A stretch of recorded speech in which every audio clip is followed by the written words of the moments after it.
I'd say the biggest challenge was not so much the people who do the tech stuff, because a lot of us already knew how to use, a lot of the software, hardware that already is natively designed to work remotely, but it's the people who don't do this every day.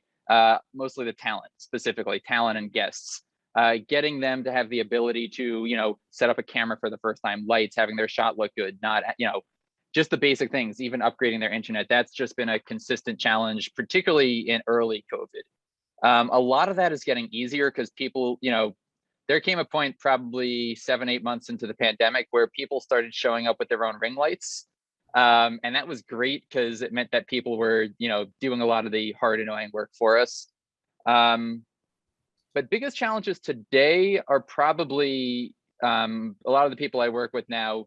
They still have all these remote guests. People want to work from home, but they still want higher quality stuff.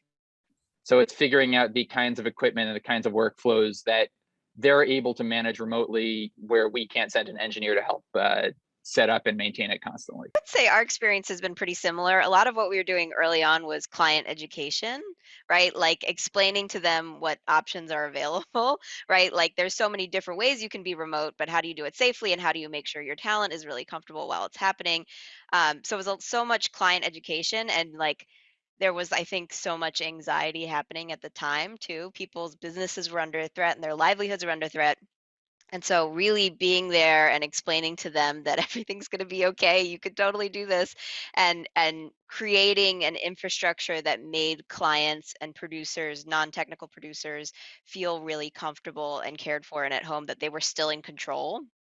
Right. So developing our communications channels and things like that, I think made a big difference. And now it really is about, well, how do you not do the same show over and over again? How do we break some of the molds? How do we innovate and make your content look distinctive, but keep your talent really comfortable, right? Because talent hasn't changed.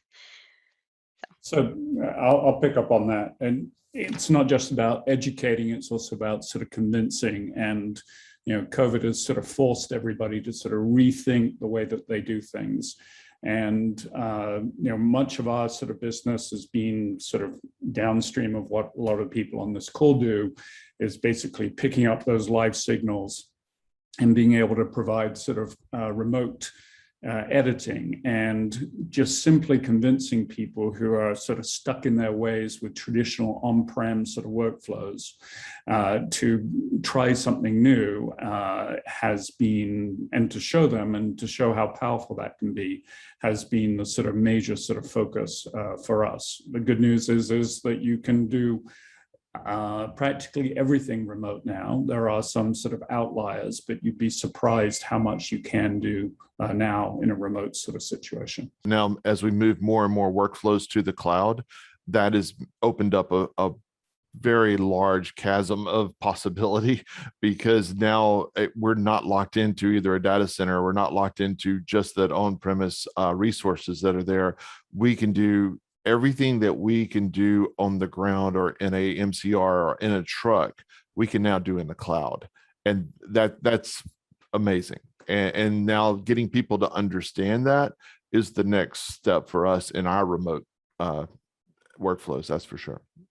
So I really agree with what everybody said. Some of the challenges that we encountered were more, I guess, on our remote presenters, making sure that they just had the basics. A good camera, good light, good internet. We were doing shows like on, at least in the Baltimore area, a lot of the school systems were all hybrid.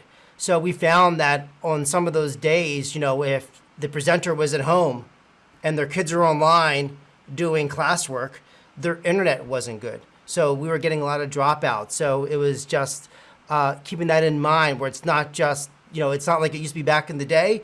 There's a lot of other constraints on the infrastructure and the network in individuals' homes and in their workplaces. So we may have to do things at odd hours, or maybe ask them to get their kids to go to a friend's house or something like that, so that that they would have a good internet when doing sessions.